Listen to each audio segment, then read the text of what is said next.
విజయ్కి ఖచ్చితంగా డిఎంకే అయితే సమర్థించే ప్రసక్తే లేదు.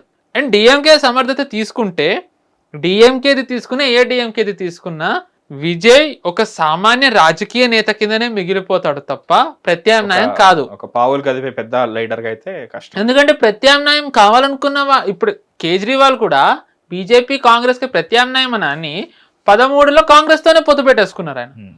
సో అలాగే ఇంకా no point in fighting. Correct. Number 1.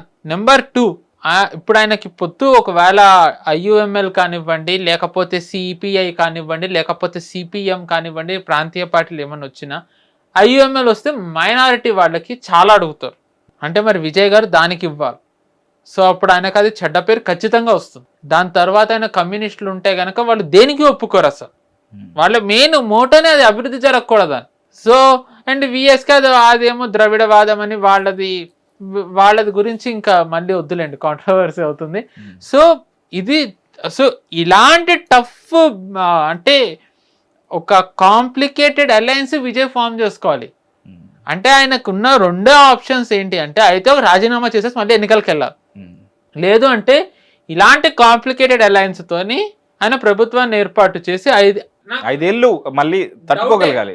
అది కూడా నాకు ప్రశ్నార్థకమే. 5 ఏళ్ళు నడుస్తుంది. మళ్ళీ ఎలక్షన్స్కి వెళ్ళాలంటే నాకు ఎలా అనిపిస్తుంది అంటే అప్పట్లో మార్క్స్ తక్కువ వచ్చాయని చెప్పేసి మళ్ళీ అదే పేపర్ అటెంప్ట్ చేస్తే ఈసారి తక్కువ ఇంటర్మీడియట్ 10th ఆ టైంలో నాకు 1 మార్క్ మిస్ అయింది, అయ్యో ఇదైతే నేను చాలా బాగా చదివానని చెప్పేసి నేను మళ్ళీ రీ ఎగ్జామ్ రాస్తారు, అలాగే ఇంకా తక్కువ వస్తాయి. కానీ ఇక్కడ ఈ మొత్తం ప్రాస్పెక్ట్ లో చాలా పండగ చేసుకునే వ్యక్తి ఎవరు అంటే అన్నామలై. హ్యాపీగా మామూలుగా ఒక మీమ్ ఉంటుంది, అందరూ కొట్టుకుంటుంటే ఒక సర్దార్ పైనుంచి నించునిలా.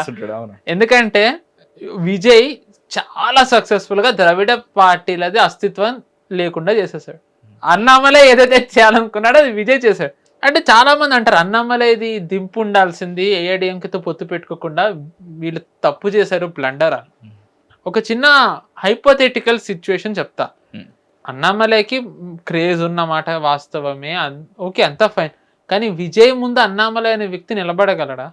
విజయ్ అనే ఒక స్టార్ ముందర అన్నామలై నాకైతే అనిపించట్లేదు. అండ్ ఆ టైంలో ఒకవేళ మహా అయితే ఇంకొన్ని సీట్లు వీళ్ళకు పెరుగుండేవి, విజయ్ కొన్ని తగ్గుండేవి.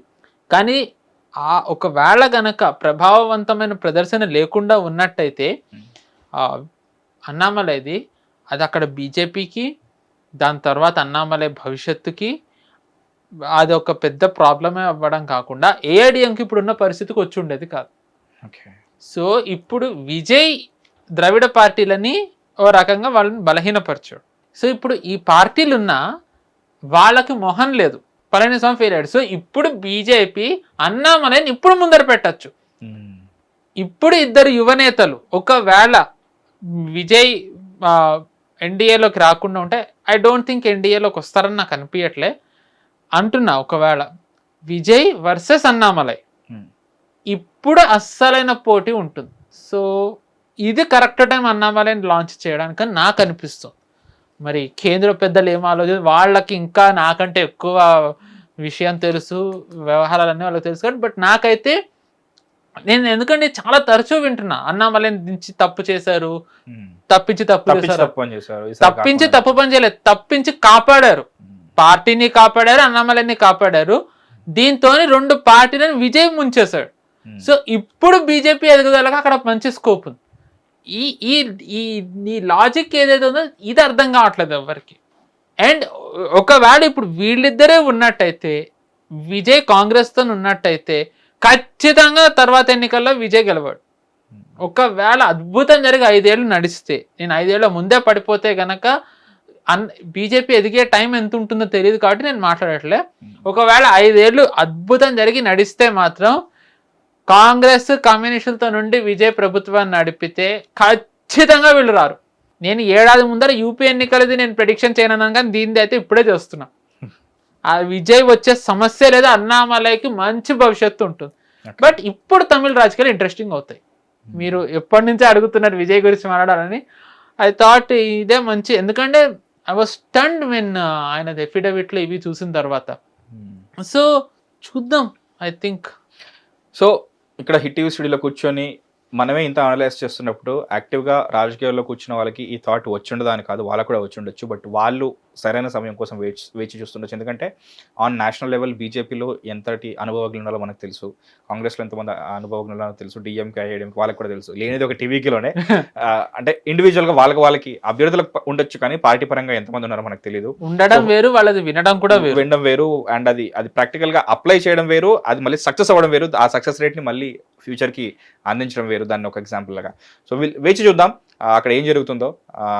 సో ఈవెన్ ఐఎమ్ ఎక్సైటెడ్ దీని నుంచి. అంటే ఇప్పుడు మీ హీరో ఏం చేస్తాడని చెప్పేసి సో గాయపడ్డ సింహం నుంచి వచ్చే శ్వాస గర్జన కన్నా భయంకరంగా ఉంటుందా లేదా అనేది మనం చూద్దాం. బట్ ఈ పరిణామాన్ని కొంచెం వెస్ట్ బెంగాల్కి తీసుకెళ్తే ఆ ధైర్యం ఏంటో నాకే అర్థం కావట్లేదు.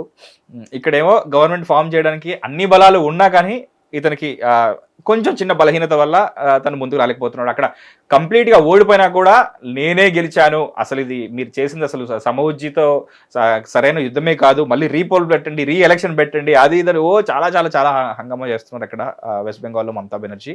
నాకు పొద్దున్న ఒక మేము చూశాను, కొందరు వచ్చేసి ఆటోగ్రాఫ్ అడిగారు, నేను ఆటోగ్రాఫ్ ఇచ్చేస్తే అది తీసుకెళ్లి గవర్నర్కి నా రాజీనామా లేఖగా సమర్పించారన్నారు.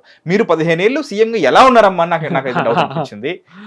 జోక్స్ అపార్ట్, నేను ఎవరిని తక్కువ చేసి మాట్లాడలేదు, బట్ అది నమ్మశక్యంగా లేదు. సరే, మీ అభ్యర్థుల పట్ల మీ ఆరా తగ్గద్దు, మీ రెస్పెక్ట్ తగ్గదు కాబట్టి మీరు అలాంటి అబద్ధాలు చెప్పారేమో, పర్లేదు, మీరు రాజకీయ నాయకులు కట్టుకథలు చాలా చెప్తారు, అలా అనిపించింది. బట్ అక్కడ పరిస్థితి ఏంటి ఇప్పుడు అది చెప్పండి. మమతా బెనర్జీ ధైర్యం కాదండి, మూర్ఖత్వం కూడా కాదు, చాలా దారుణమైన వ్యూహం మమతా బెనర్జీది.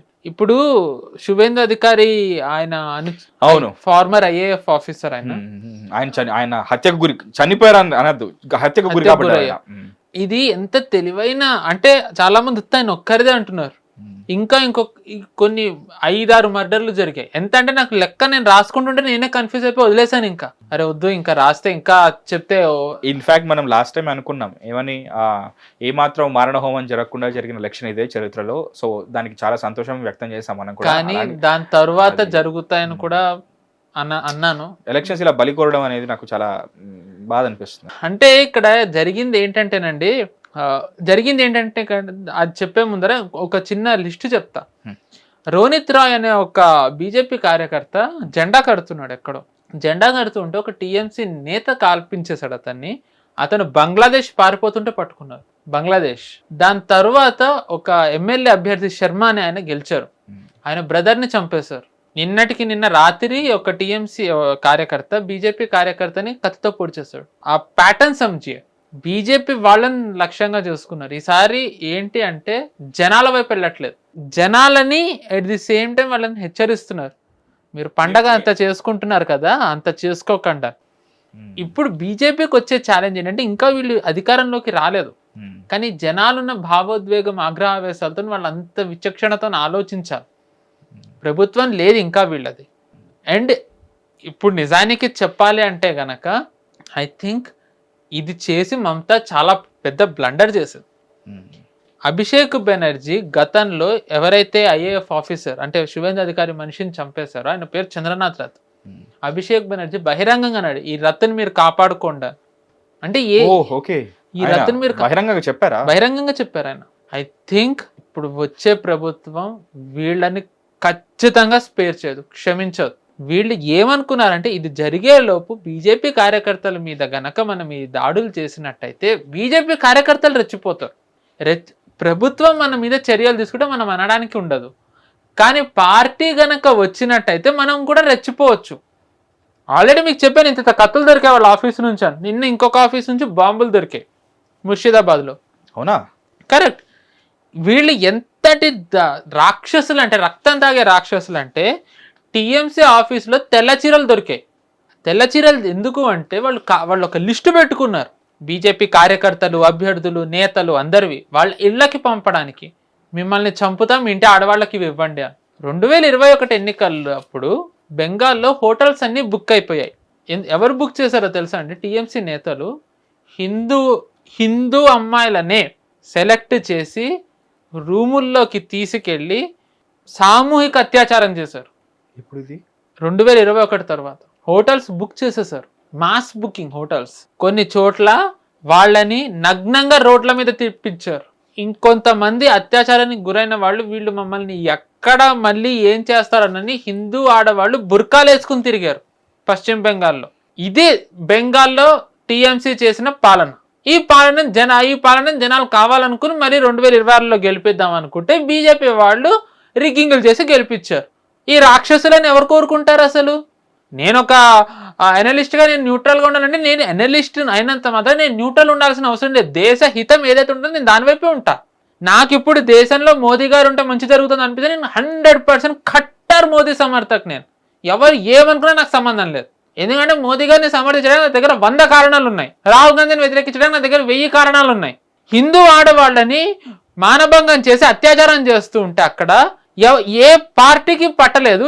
మణిపూర్లో ఎక్కడో ఒక క్రిస్టియన్ అమ్మాయిని చేస్తే అందరూ మణిపూర్ అన్నారు.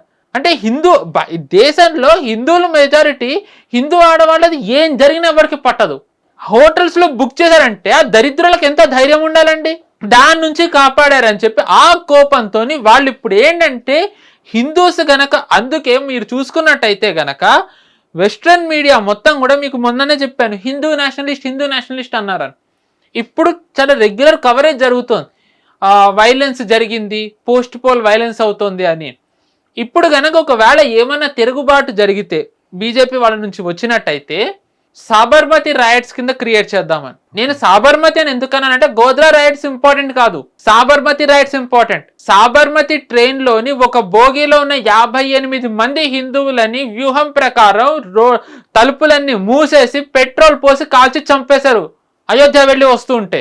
దానికి కోపంగా వచ్చి ఒక తల్లి ఇలా అమిత్ షా గారు అన్నారు, ఒక తల్లిల బిడ్డని పట్టుకుని ఉంది, నేను నా కళ్ళతో చూశాను. దాంతో ఎవరన్నా విచక్షణ కోల్పోతారు. జరిగింది, నేను సమర్థిస్తాను. అవును, ఖచ్చితంగా గోద్రా అని మీరు ముందర సాబర్మతి ఎందుకు మాట్లాడరు? ఈవెన్ గోద్రాలో కూడా హిందువులు చాలా మంది పోయారు కదా, యాజ్ ఇఫ్ ఏదో జనసైడ్ జరిగినట్టు మాట్లాడతారు. గోద్రాలో కూడా హిందువులు చచ్చారు, చాలా మంది చంపారు. కానీ నరేటివ్ ఎలా నడిపారు అంటే గోద్రా రైట్స్ అంటే హిందూస్ చేసిన అట్రాసిటీస్ అని. ఇప్పుడు కూడా బీజేపీ వాళ్ళు గనక కార్యకర్తలు తిరగబడ్డట్టయితే మళ్ళీ వీళ్ళు ఇంకో గోద్రా రైట్స్ అని నరేటివ్ నడపాలనేది టీఎంసీ కుట్ర. అది గనక జరిగినట్టయితే గనక ప్రభుత్వాన్ని చెడ్డగా అంతర్జాతీయంగా చూపించినట్టయితే పశ్చిమ దేశాల ఒత్తిడితోని కేంద్ర ప్రభుత్వం మీద ఒత్తిడి తెచ్చి ఇక్కడ రాష్ట్రపతి వారిని పెట్టి మళ్ళీ ఎన్నికలు జరపాలనేది మమతా బెనర్జీ కుట్ర. అందుకని ఈ కుట్రలన్నీ జరుగుతున్నాయి. పాసిబిలిటీ ఉందా దానికి? ఖచ్చితంగా లేదు. కార్యకర్తలన్నా వీళ్ళు పోగొట్టుకుంటారు కానీ ఖచ్చితంగా బీజేపీ వాళ్ళని తిరగబడినివ్వరు. కానీ వీళ్ళకున్న ఇంకొక పెద్ద అవాంతరం ఏంటంటే చాలా మంది టీఎంసీ కార్యకర్తలు బీజేపీ కార్యకర్తలు అని చెప్పి రోడ్ల మీద గెళ్ళి చేస్తున్నారు. అందుకే బీజేపీ వాళ్ళు అన్నారు అలా ఎవరైనా చేసినట్టయితే మా కార్యకర్త అయినా సరే మీరు అరెస్టులు చేసేయండి అని. అందుకే బీజేపీ వాళ్ళు, స్థానిక బీజేపీ నేతలు అన్నారు మేము కార్యకర్తను ప్రకటిస్తేనే వాడు కార్యకర్త, వాడు సొంతంగా ప్రకటించి కూడా కార్యకర్త కాదని. సో జరుగుతున్నది దారుణం. కానీ వాళ్ళకి ఏం రాబోతుందో తెలిసే దాన్ని నిలువరించాలని వాళ్ళు ఇప్పుడు చేస్తున్నారు. రేపు ప్రమాణ స్వీకారం జరగకపోతుంది నాకు తెలిసి. దాని తర్వాత ఖచ్చితంగా వచ్చే ప్రభుత్వం వీళ్ళని వేటాడుతుంది, ఎటువంటి సందేహం లేదు. నేను అంటే ప్రభుత్వం ఇలా చేయొచ్చా అని మీరు అడగచ్చు. అక్కడ ఉన్నది మనుషులైతే గనక వాళ్ళ మీద చర్యలు తీసుకోవాలి. కానీ అక్కడ ఉన్నది మృగాలు. హిందూ ఆడవాళ్ళని హోటల్స్ లో బుక్ చేసిన వాళ్ళని మనుషులు అంటామా? వాళ్ళని మనుషులు అందామా? ఇప్పుడు తెల్ల చీరల ఆఫీసుల్లో పెట్టుకున్న వాళ్ళు మనుషుల జిహాదీలు. ఖచ్చితంగా వీళ్ళది క్లెన్సింగ్ జరుగుతుంది. ఇది ఎవ్వరూ ఆపలేరు. ఖచ్చితంగా ఒక్కొక్కరిని ఏకేక ఘర్గే గుస్కే చున్కే వీళ్ళు ఖచ్చితంగా ఈసారి తీర్చుకుంటారు. అండ్ ఈ జరిగే ప్రక్రియలో ఖచ్చితంగా వైలెన్స్ జరుగుతుంది. ఖచ్చితంగా రెండు వైపుల నుంచి ఉంటుంది. ప్రభుత్వం వైపు నుంచి కొంత పోలీసుల మీద దాడులు జరగచ్చు, బీజేపీ కార్యకర్తలు ఇంకా పోవచ్చు. కానీ ఖచ్చితంగా లాంగ్ టర్మ్ లో ఇక్కడ ఉన్న జిహాదీలని గనక తీయకపోతే శాంతి అక్కడ ఎప్పటికీ రాదు. కాబట్టి దానికోసం కొంతమందిని వీళ్ళు ప్రాణాలు త్యాగ చేయక తప్పదు. సో అక్కడి వరకు ప్రభుత్వం వెళ్తుంది, ఎటువంటి సందేహం లేదండి. మొన్న రీసెంట్లీ కూడా మీరు చెప్పారు రాబో రోజుల్లో చాలా జాగ్రత్తగా ఉండాలి ఫినాన్షియల్గా అండ్ అల్లర్ల పరంగా. ఇంకా ఇన్ఫ్యాక్ట్ అపోజిషన్ పార్టీస్ ఏ ఒక చిన్న ఇష్యూ దొరుకుతుందా దాన్ని బేస్ చేసుకొని చాలా వైలెన్స్ క్రియేట్ చేద్దాం అనుకుంటున్నారు. ఆ ప్రాసెస్లో అమాయకులు బలవద్దు. సో చాలా జాగ్రత్తగా ఉండాలి. బట్ ఎంత జాగ్రత్తగా ఉన్నా సరే చేసేవి చేస్తుంటారు. సో జరక్క మానవు. సో ఇలాంటివి జరగడానికి ఆస్కారం ఉందని చెప్పేసి చెప్పారు. మేబీ ఇది కూడా అందులోకి వస్తుంది అనుకోవచ్చా? టీజర్ ఇది ఇంకా చాలా ఉంది. మీరు ఒత్తి బెంగాలే చూస్తున్నారు, ఇంకా మన దగ్గర 27 రాష్ట్రాలు ఉన్నాయి కదండి. సో హిట్ టీవీ యాప్, ఇందులో short news, live news, entertainment shows, movies, digital magazines తో పాటు మీ జిల్లా వార్తలను కూడా ఫ్రీగా చూడొచ్చు. ఇంకెందుకు ఆలస్యం, వెంటనే హిట్ టీవీ యాప్ ని డౌన్లోడ్ చేసుకుని ఫ్రీగా ఎంటర్టైన్మెంట్ పొందండి. Hit TV app. Hit TV app. Please download Hit TV app. Hit TV యాప్ని ఫ్రీగా డౌన్లోడ్ చేసుకొని ఎంజాయ్ చేయండి. మీకు నచ్చిన ఎంటర్టైన్మెంట్ కోసం హిట్ టీవీ యాప్ ని ఫ్రీగా డౌన్లోడ్ చేసుకుని ఎంజాయ్ చేయండి. హిట్ టీవీ యాప్ని డౌన్లోడ్ చేసుకుని ఆస్వాదించండి, ఆశీర్వదించండి. ఇంతమంది సెలబ్రిటీలు హిట్ టీవీ యాప్ ని డౌన్లోడ్ చేసుకోండి అని చెప్తున్నారంటే ఎంత మంచి యాప్ ఆలోచించండి. అమెరికా అమెరికా అమెరికా అమెరికాలో చదవాలనుకునే వాళ్ళకి విశ్వసనీయమైన పేరు మన శౌర్య కన్సల్టెన్సీ. UK లో 1 year masters. UK లో 1 year masters. 2 years work permit up to 5 years visa. Contact Saurya Consultancy. Contact 89851 89851.